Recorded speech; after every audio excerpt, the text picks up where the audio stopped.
Number one is the mindset. So people who are able to, get successful are not the smartest people. They are not the people with, the highest potential or, the track record of performance. These are people who mentally are so strong. They are so resilient. They believe in themselves. As soon as you get on an interview call with, a recruiter at these big companies, your resume is garbage. Your resume Yep. does not matter anymore. As soon as you speak your first word, that's when they start, finding out who is the guy behind that 1 or 2 page document, right? You want to.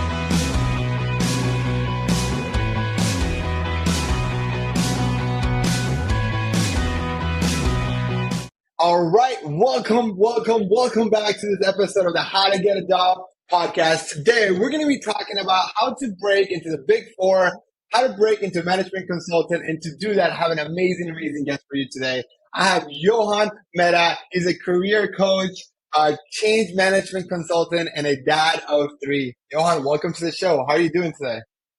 Daniel, thank you so much for having me today. Super pumped about our episode today. And yeah, I mean, I've heard so many things about you, followed you for the past 3 years, and I'm thanking my stars to be live over here today with you. So thank you for having me. No. I love, one of my favorite parts about this podcast is not only that we're going to be able to create some good content, but for me, as someone that loves networking, loves building relationship, is getting to, talk to and have conversations with amazing individuals who are doing really amazing things and bringing them into the platform because like to me is like, how do we get more people to listen to you, give you a platform to get more people to understand and learn really amazing things so they can reach their goals. So when I get to connect and meet individuals like yourself who are so passionate, so knowledgeable, and are already making so much impact in the world, like I was like, I just want to like amplify that. And so super excited that you're here. Thank you for coming to the platform. And I'm glad that we're able to connect. I know we've had conversations before the podcast, but I kind of want to learn a little bit more about I look at your background, super impressive. You worked for some amazing companies, and now you're spending also a lot of time you doing career coaching. What really motivated you to get into the career coaching space? Yeah, Daniel, again, thank you so much for having me. So, interestingly enough, I have always had an inclination towards helping and serving people. And ever since I was an undergrad, and this is a long time ago, I did my undergrad in psychology, and I chose that purposefully because I wanted a career where I was understanding human psychology, human behavior. And then in whatever profession I chose after graduation, being able to help empower and serve people is what I had always envisioned for my career. While I was an undergrad, I also had a chance to work for the career center office Hmm. at my university, and this is where I had first exposure to students, international students, and I got a job over there, helping and serving people, from people who were just about to graduate actually, and connecting them with potential employers, looking at their profile, updating things like their career documents. And these were, 15 years ago, these were the seeds, that sprouted, and my interest for coaching began. After that, in terms of my career, it primarily focused on consulting. Hmm. So I have over the last 10, 12 years worked in, the big name, big four consulting firms. However, that inclination towards careers and coaching and all of that still remained, even though I wasn't doing that as a full-time career. So what happened, interestingly enough, when COVID hit back in March 2020, again, there was a thought process around, there are so many people in need of help. People getting laid off Yeah. left, right, and center. People feeling anxious about the future, and I had an influx of people reaching out to me at the same time on LinkedIn, saying, Johan, we see that you've worked in the career center. We know you've worked for top companies. We really need some guidance. And this is where I said, you know what? In addition to, at that time, I was, with Deloitte, and I still am with Deloitte. But this is where I started thinking about, how can I serve these people? And I started really educating myself. with regards to coaching, with regards to career development. So I self-educated myself, following influencers, taking courses, doing certifications, and then I started serving people, one by one by one. And over the past 3 years, it's August 2023, so it's been just over 3 years. I have served over 300 professionals, and I have helped them land jobs, in top tier firms, including consulting firms, the top retailers, the top banks over here in Canada. So yeah, it's been an incredible past 3 years. That's simply amazing. I want to learn more about, in your experience now as a coach. So you've had a lot of success personally, which then you then translated onto like helping and mentoring others be successful about it. But now that, you just mentioned you've worked with over 300 professionals get jobs. What have you noticed the difference between the ones that get like the best jobs and the ones that get a good job? Like, what are those little things or maybe big things that makes them different, makes them stand out, that ultimately gets them those offers, gets them the higher pay, and so on? Yeah, absolutely. I think to me it boils down, Daniel, to three fundamental things. So the people who are successful versus the people who struggle, or maybe they get success, but it takes them a long time to achieve that success. There are three things that stand out. Number one is the mindset. So people who are able to get successful are not the smartest people. They are not the people with the highest potential, or the track record of performance. These are people who mentally are so strong. They are so resilient. They believe in themselves. They are able to overcome doubt, uncertainty, fear, which inevitably all job seekers face. So I think number one is mindset. Number two is attitude, right? So how are you, once you have that strong mindset, how are you going to approach the job search, right? Are you going to go about thinking that nothing's going to work out, or are you going to go in there with a positive mindset, with a positive attitude? And that self then leads into more confidence. Now Mm, if you believe in yourself, if you have confidence in your abilities, that automatically comes across when you have a yeah. conversation with someone else as well. So again, you don't need to be the smartest person out there. In fact, a lot of the people who I've helped are not the smartest people. They are not people who graduated from top tier schools. They're not people with the highest GPAs. These are very average students, very average professionals who with the right training, coaching, have gone on to attain really good professions. Yeah. And then the third thing I would say is taking action, Yeah. right? So irrespective of how much knowledge you have, how much training you go through, putting together the best resumes and LinkedIn profiles, if you don't take action in terms of how you use that resume, if you don't take action in terms of how you reach out and network with people, if you don't take action on elevating your personal brand, then again your intelligence and your past performance and your experience is of no use. So the people who I see being successful do these three things again: strong mindset, positive attitude, fueled with confidence, and then taking massive action. I would agree with you. I've been mentoring students for a little bit longer, right? For like over 10 years now. And I've been doing this full time for 5 years. But I would agree, like, it doesn't correlate. It's not always to say that the person that went into Harvard with a 4.0 GPA is the one to get it. Now, that does open doors. I'm not saying that doesn't help. That obviously helps. It's one of those things. It's like hustle over talent kind of thing. It's like hustle to me is more important than talent. But if you're talented and hustle, that's obviously a really good combination. So I'm not here to say that if you don't have that experience, that you're going to beat every single person from a top school. No, but you will be a lot of people from those top schools who don't take action, who don't believe in themselves, right? Who are not, networking, or who are not finding ways to stand out and gain that visibility. And I would agree, a lot, everything that you said is just so true. And so I want to echo it because, like, we have actually not really talking about our different success from our clients, but the fact that you can go and say I've worked with 300, I can say I've worked with thousands, right?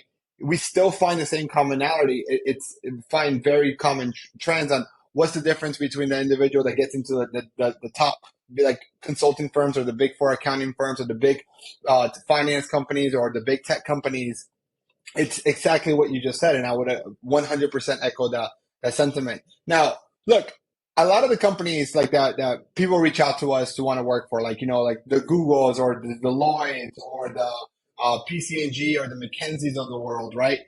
They get hundreds, if not thousands, if not tens of thousands of applications, right? Like if you can Google how many applications are received per job, you're going to get different numbers, but the most common number I get is around 250 applications per job posting. Now we know that's on average, and that's really brought down, right, by a lot of smaller companies that might only get 10, 15 companies. We also know, like, even going from Pepsi, who I would say is it's a great organization, but it's not a McKinsey type of company, they get thousands of applications. So how do you stand out? Like, I want to break into the big four. I want to go into consulting. I want to go into big finance, right? I want to be an investment banker. Like, I want to go into those top tier professions. What do I do? I'm lost. Like, well, what do you suggest? No, that's a question I get, almost on a weekly basis. And I've been getting this question, ever since I started with Accenture, which was, one of the Yeah. big consulting firms I started working for 10 years ago. And my answer has always been the same for the past 10 years. What you need to do in order to stand out is what other people are not doing, Mm-hmm. right? So think about that again. What you need to do in order to stand out is do things differently than what everybody else is doing. So let's break this down a little bit. Yes. Now, everybody, first of all, everybody wants to work for these big companies, whether they themselves want to work for it, or it's societal pressure or parental pressure. Everybody wants to work for the Deloittes and the Googles and the Teslas of the world. The challenge, however, is these places also have the highest competition. Mm-hmm. And I mean, I've read about it, but I know this firsthand because I have recruited for Accenture. I have recruited after that for Walmart at their head office over here. And in my role at Deloitte, I was also required to recruit. So I know how, competitive it can be to get into these big firms. In fact, at Deloitte, during COVID and back in 2021, 2022, we had 700 to 800 applications for project management, change management, those kind of roles. So you can imagine it's no longer 200 300 that it used to be. The competition is so intense with so many people laid off, with so many hiring freezes happening. So your competition has essentially gone up 3 to 5 times. Now they can only hire one person out of 500, 600, 700. So how do you push yourself to be that number one? Well, there's many things to do. The first thing is, like I said, you have to have the right mindset. Mm-hmm. So you have to believe that you have the talent, the caliber, the potential to be able to even work, and get the breakthrough in these companies. If you feel that I'm not good enough, I'm not strong enough, I don't have the experience, that itself, that limiting mindset itself, will manifest itself negatively, and you more than likely won't get an interview despite of your qualifications. So number one, mindset. Number two, again, thinking differently, right? So everybody applying for it will have a strong resume. They're going to have a decent LinkedIn profile, right? They're going to be doing a decent enough job connecting and networking and all of this. What I recommend to people is, don't try to sell yourself based on your resume and your LinkedIn. Think about overall what your personal brand is. Yeah. Okay. And when I say personal brand, it includes all of this. It includes your website, your LinkedIn, your online presence, your resume, your story, all of this combined together, right? What is the reputation that you have created for yourself? So that's number two. Number three is building authentic connections. So I don't like the term networking. What I like instead is building authentic connections. Now this is more of a long term play. You can build connections and relationships in a matter of days and weeks. It typically takes at least a few weeks, if not months. So that's more of a long-term play, and that's if you are okay to wait for a few months to get a break into these big tier companies. Sometimes you don't have the luxury. You're graduating. You need to get a job within the next few months. In that case, you need to be a little more assertive, aggressive with your approach. But you never know. Networking can yield results sometimes in just a matter of few days, few weeks as well. Yeah. Then I would say after that is, um, a lot of people apply for the job, tailor their resume, network, and all of this, and they stop right there. I would say that's only 50% of the battle. The remaining 50% is what do you do after you have applied for the job? In fact, I was talking to a friend of mine, who I'm supporting with coaching, and she said, Johan, before her and I connected, she was doing was customizing her resume. Her LinkedIn is extremely strong, and she was applying, and she was getting a few interviews here and there. Now, what we decided to do is for every single application, messaging three or four people. Okay, Yep. this is someone at the company, someone that that might know someone else, and get an introduction over there, the hiring manager if you're able to find them, right, and the recruiter. So for every application, this is just she just started doing this 2 weeks ago, and for every application she started messaging these four stakeholder groups. And guess what, she's received almost an interview for every job she's applied to. So Yeah. she's applied in the past 2 weeks for about 7 or 8 jobs, and she told me this morning she's got 5 interviews lined up, I want to slow down and right? talk a little bit what you're saying here because it's so, so, so important. And I think people like are focused so much on the quantity of the applications that they lack the quality of the applications, right? Because here's the problem, right? The internet has made it so easy to apply for jobs that it's made it so difficult for you to get noticed, right? And so when all you're doing is just applying and you're one of 800 applicants, like you were mentioning, I think you said 500 applicants actually that you were mentioning, um, it's going to be very hard for you to stand out because then you're just being judged on your application. But when you can add networking into there, right, and you can go above and beyond and go the extra mile, that's going to really help you set up. I do a workshop or a webinar once a week that it's called "How to Instantly Beat 85% of All Other Candidates." And the reason and the way that we talk about doing that is like saying if you can get to the interview, you will instantly beat 75% of 85% of all candidates because of the fact that getting to the interview is the hardest part. So let me ask you a question. Generally speaking, right? If you were to have gotten 500 applications, how many of those people actually got interviewed? Yeah, great question. So if we, and this is very, very Yeah, typical at Deloitte in Canada at least, we do get anywhere from 300 to 500 yeah, applications, especially now with the market being down, so many people laid off from tech and even other yeah, consulting firms like Accenture with their layoffs recently. So what we do is obviously the recruiter doesn't have time to go over 500 applications. Irrespective of what people tell you, they just don't have the time. And the reason for this is they're working on multiple roles, multiple right. requisitions at the same time. And each one, if they're getting 300 applications, that's like over 2,000 applications to look at for different roles. So nobody has that kind of time because they have other things they do besides just looking at resumes. So in this case, how do you get an interview and then how many people end up getting the interview? The people who typically get the interview are either referrals or recommendations. Let me explain the difference between the two. A referral is basically, you tell me, Daniel, you want to work for Deloitte, I like your profile, and I put in an online referral for you through the system, right? And then you go through the process. Now, the challenge with referrals and why referrals, used to be very, very powerful, but they have lost a little bit of their power, especially at these big firms, is because every fifth application that comes in these days is through a referral, right? So again, even if it's 1/5 people to interview, that's still about 100 people to interview. That's still a lot of people to interview. So they don't have time to interview 100 people. So then what else takes precedence? And this is where I would say recommendations. So going one step above a referral. So not just, me putting in an online referral for you, Daniel, but then me connecting you, before connecting you, putting in a referral with the hiring manager directly. Hmm. So I will find out who is hiring for this role.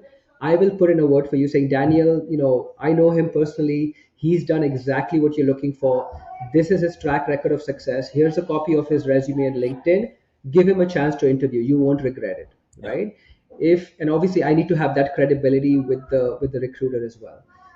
And if I do that, Daniel, again, your chances of getting at least that interview skyrocket, and yeah. and you are then way ahead of everybody else. Um, So let's break and this down further because I think you're saying some really good things, and I just want to make sure that the listeners here like are putting this piece together, right? You have 500, and I guess we're generalizing. Different roles will have different number of applications. Different companies will have different demand. For in this scenario, we're saying, okay, there's 500 applications. It is impossible for them to interview 500 people for this role. So they have to be selective. So they're going to go and say, okay, let's look at the referral list first. If we can't find people from that list, which is still one fifth, we just say it's still about 100 people, then we're going to try to start narrowing that down. And I think a really good point you said is that not all referrals are created equal, right? Just because someone gives you a link or say, hey, put my email or put my name on the application, or hey, no worries, I'll submit you in the internal referral program, because every company has a referral system in place. It might be a little bit different, right? That's not as strong as going out of your way, finding the hiring manager, sending the hiring manager an email, or if you're in the same location, going to the hiring manager's office and saying, hey, I saw that you have this role open. I just wanted to share with you a profile of somebody that I personally know. That puts a lot more weight in it. And then for all of you that are listening, I want you to think about this, right? Resumes are the most biased document in the world. It's all of the good things you've ever done in your life and none of the bad, right? And the reality is the most people, and if you even Google what the stats are, like 75 to 80% of people lie or exaggerate on their resume. And it's very normal for us to embellish or like if you manage 5 people to say you manage 15, or if you're trying to put a bullet point that you say I grew this by 77% when in reality it could have been 15% because you know that it cannot be proven. Like I get it. And do you not think that recruiters and hiring managers know that? And so when a seasoned recruiter and a seasoned hiring manager, especially if you're going after these big companies, they have people with experience looking at this stuff. They're not, they know that people are lying or exaggerating. They're not believing everything the resume is. This is why no one gets hired just on the resume. This is why we have to have interviews to essentially kind of double check or fact check what you said there. But if I get a resume from someone that I have a relationship with, that I trust, that I know that have a good performance track record themselves, that resume is as believable as the relationship that I have with the referral. And that's where the difference between a referral and a recommendation, it doesn't seem like a big difference for you who are networking on LinkedIn, but it's a massive difference in determining whether you get the shot at the interview or not. yeah, yeah, absolutely. And to come back to your point around, let's say we get 300 applications, how many will be called for an interview, right? So 300 applications, there would be about 50 to 70 people who went through a referral. Like I said, not all referrals get Yep. interviews, so there might be a couple from there, right? And then most likely the rest of them are recommendations. Overall, about 5 to 7 people will be called in for first round interviews. Mm-hmm. Depends if the hiring manager likes more, or sorry, if the recruiter recommends more to the hiring manager, it might even go up to 10 to 15, but no more than 15 typically Yeah. for the first round. The first round typically these days in the big consulting firms is all automated. So when I say automated, it's a higher view interview. That's the Yep. software we use over here, where you're sitting in front of your computer with your camera on video, and they give you about 7 8 questions, and you're just answering the questions. They give you about 1 to 2 minutes to answer your question, and it all gets recorded, and then the recruiter assesses to see if you're a good fit for the role, for the company, before moving you on to round two. So Do, that's typical. Now, from about 10 people, I would say they narrow it down to about five, or from 15 people to about 7 or 8 people for round two. And then for round three and the final round, it's typically around 2 or 3. So your top yeah. three candidates. I And then want they to give the break offer to one. I want us to break down the reason why companies have all these steps because it's not meant to make it like it's actually it's not meant to make it very hard. It's not they're not doing it to make your life complicated, right? They're not doing that to say, oh, we want to make your life miserable. No, they're doing it to try to be as most efficient as they can, right? The first round is the screening interview, which now a lot of companies are using video like HireVue or some sort of software that allows either a recruiter to see. I've even heard companies that are using AI to actually be able to do that same type of feature. And that could be a good thing because maybe instead of having only 50 people do that higher view, maybe all 500 people in the future could do higher view if that doesn't mean a human actually reviewing every single one of them. But the idea is to create efficiency or like narrow it down every single time so that as you're getting further in the process, you're wasting less and less time of the senior leaders whose time is more valuable, right? The hiring manager doesn't have time to review 500 resumes. That's why the recruiter and the recruiter has a coordinator and the coordinator might have an intern. Why that's why there's all these steps, all right, to try to facilitate and filter through out of those 500 people, right, a more manageable number. And you're right. Like I think some hiring managers are like, schedule all 10 people that you pass, and some hiring managers might be like, oh, I just want the top three. And I think it depends on the individual themselves. Just like all of us, there's like I think when think about how you shop, right? There's people who want to review every damn product, even if they're looking to buy just a toothbrush. And there's people who are just like, no, just give me the top three rated toothbrush and let me pick from there. And then there's other people like myself who I tell my wife, I'm like, I don't care what toothbrush it is, just pick one, right? As long as it brushes my teeth, it's all good. Right. And so I think it's the same thing for the hiring manager and their preference, whether they want to be super involved, like I want to talk to all 10, top three, or just say, hey, recruiter, I trust your judgment. We've been working here for a long time. Go ahead and hire who you think is best, right? And so you get a little bit of mix on that. I do want to ask you about how to get a job without applying online. Yeah, fantastic question. Before I get to that question, Okay, I yeah, just yeah. want to wrap up this conversation we're having. So, in terms of the 3 rounds or 4 rounds that happen, typically the first round is through higher view on video, or it could be a recruiter screening as well. Essentially, what they are looking for is first of all validating what you said on your resume, Yep. right? Because as soon as you get on an interview call with a recruiter at these big companies, your resume is garbage. Your Yep. resume does not matter anymore. As soon as you speak your first word, that's when they start finding out who is the guy behind that 1 or 2 page document, right? They're judging you for many things. They're judging you for your confidence. They're judging you for your interpersonal, they're judging you for your communication skills, obviously, in terms of, are you clear, are you succinct, can they have confidence putting you in front of clients, right? Because these companies are billing clients thousands of dollars for you every single day.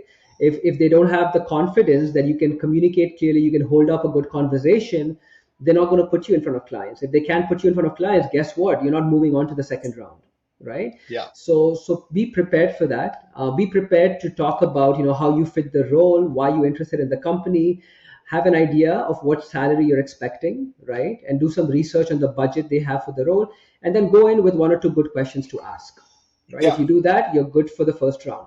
Second round, what you want to do is you want to take the job posting and you want to reverse engineer that, right? You want to see what are the 5 or 6 skills they're looking for.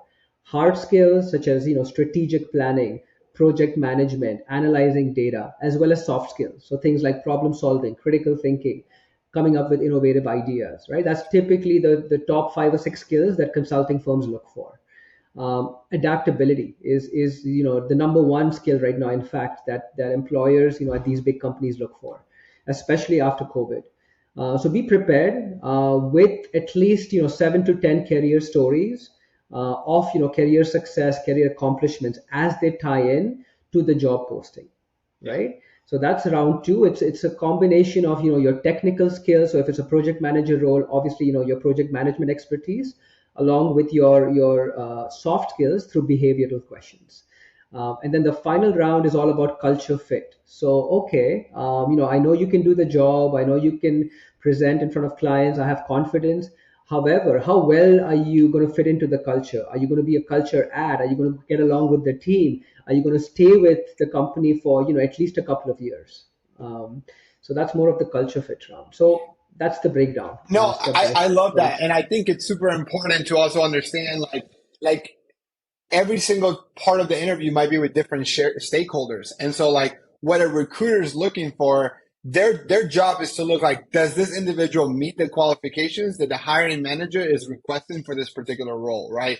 The hiring manager is going to maybe double check the qualifications, but they're also going to be looking at like, can this person represent the team well? Can they speak in front of the client? And I think that's where in the last round, when you were saying the cultural part, that's where I see a lot of times that you see like a more senior, whether it's a partner or a director, that starts getting involved into the last round because they're not only looking for can you do this job, but can you do the next roles moving forward? And especially when we're going into the consulting, finance, and then accounting fields where they're looking, can we see this person being a partner in the long term?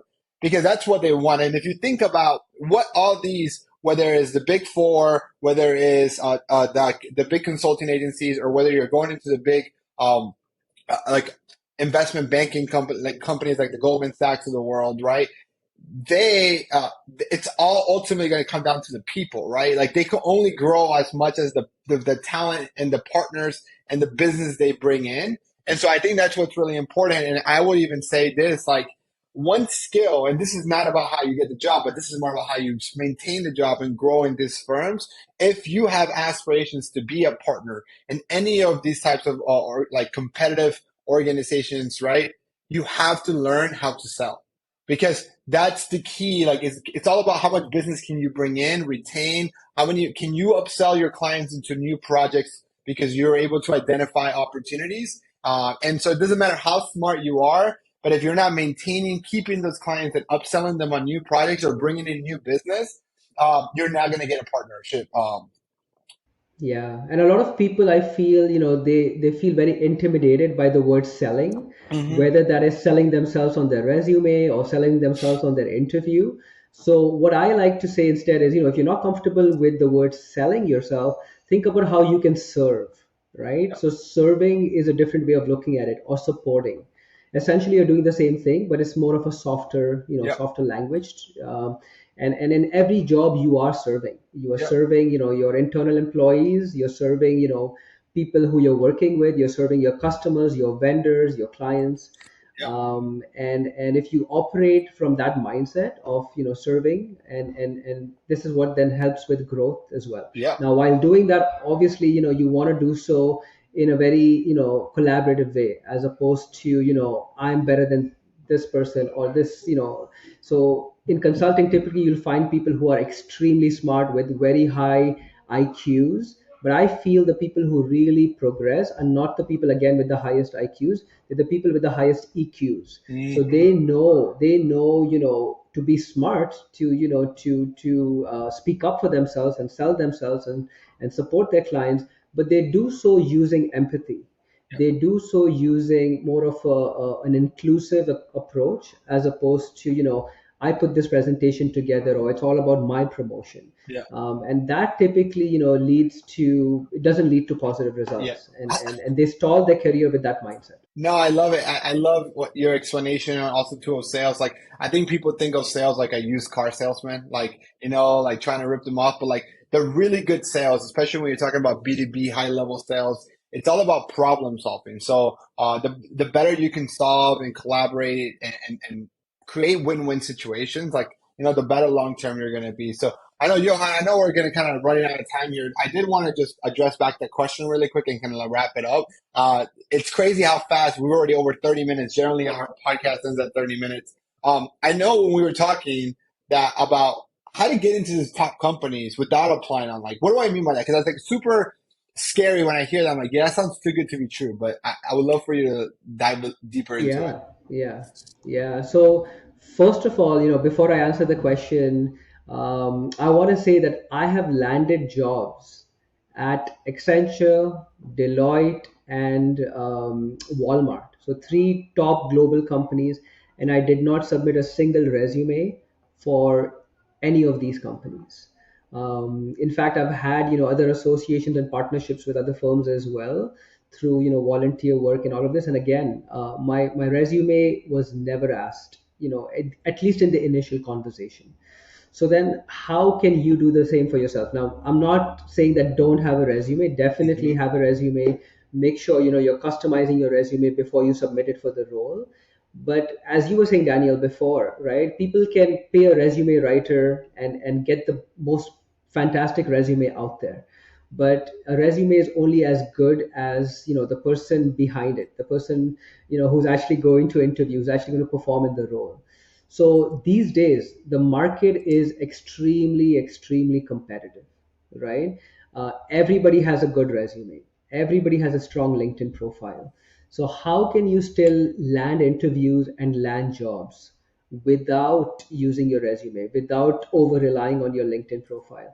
And the number one thing I recommend over here is your personal brand, right? And first of all, knowing what your personal brand is, feeling very confident about your personal brand, and then going out there and conveying your personal brand. Now, how do you do this? You do this through networking. You do this through building relationships.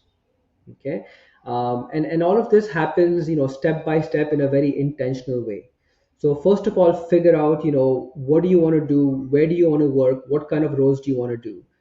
After that, you want to create a brand around that, Yeah. right? So let's say you want to pick, I don't know, you want a marketing role with the top four companies, right? So you want to pick, okay, specifically in marketing, what roles would you be qualified for, what levels, and what areas? Is it going to be digital marketing? Is it going to be SEO? Is it going to be ads, right? So pick your niche over there, then create a brand around that. So everything from your resume, cover letter, LinkedIn should speak to how you are an expert in digital marketing.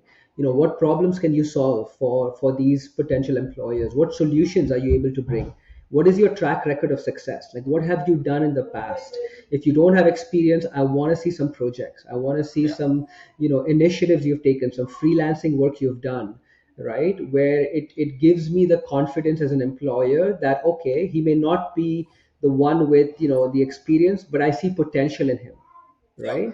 And sometimes, especially students get hired for potential, not for performance, Hmm. right? And if you show me that potential through initiatives, through projects, through a good website, through a good, GitHub portfolio, or a value validation project, right? I'm more inclined to at least give you the chance for an interview.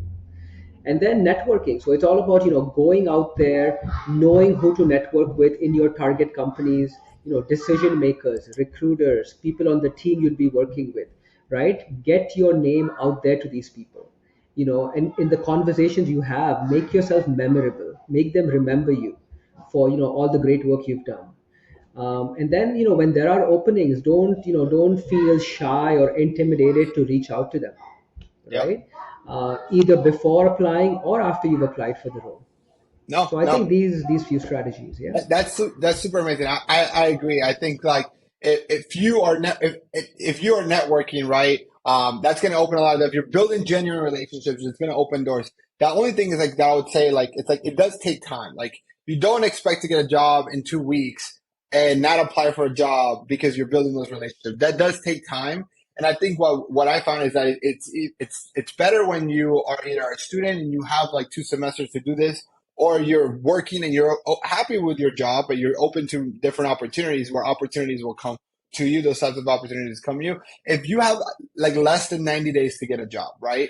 I think this process does take time to do without applying. I think if you apply and network, like what we were mentioning earlier, I think that's like kind of like the best strategy at this particular situation. But once you have the job and you're happy with your job, but want to be open to see what other opportunities are out there, 100% this is great. But now, I know we are definitely running out of time here. What I want to just give you the opportunity right before we wrap it up. If people listening to this podcast love what you have to say, want to learn more about what you do and what working with you looks like, what is the best way for them to contact you? So the only platform that I use and I'm on actively is LinkedIn. Yeah. I think it's the number one, not just a social networking site out there, but everything from jobs to networking to building your brand. I think there is no platform that even comes close to LinkedIn. So this is where you'll find me. You can search me by first and last name. And yeah, I do a lot of free advice, free coaching. So if you, for example, want me to review your resume or check out your LinkedIn profile, or you have an interview question you're struggling with, you don't know how to position yourself, more than happy to. I also have an extensive network, more so in Canada, a little bit in the US when I was over there for my master's. I built, some connections in the northeastern parts of the US, but more so in Canada. If you want me to connect you with, my connections, recruiters, hiring managers, I'm more than happy to do that. But yes, LinkedIn is where you'd find me. Awesome, awesome. So I'll definitely put a link to your LinkedIn on the show notes so anybody listening to this as well. As well, if you're not subscribed to our email list, when we post our new episode, we always put our guest's LinkedIn on a clickable link so that you can also get that information. Yauhan, thank you so much for definitely coming. This has been amazing. For all you listening, thank you so much. If you enjoyed this podcast, I ask for a small favor. This podcast is absolutely free. I ask that you like, subscribe, and share it with one friend. You have a friend looking to break into the big four, looking to break into consulting. Share this episode with them. This is a way you can support your friend. You can support us by listening to this episode. Again, thank you so much and catch you guys on the next episode.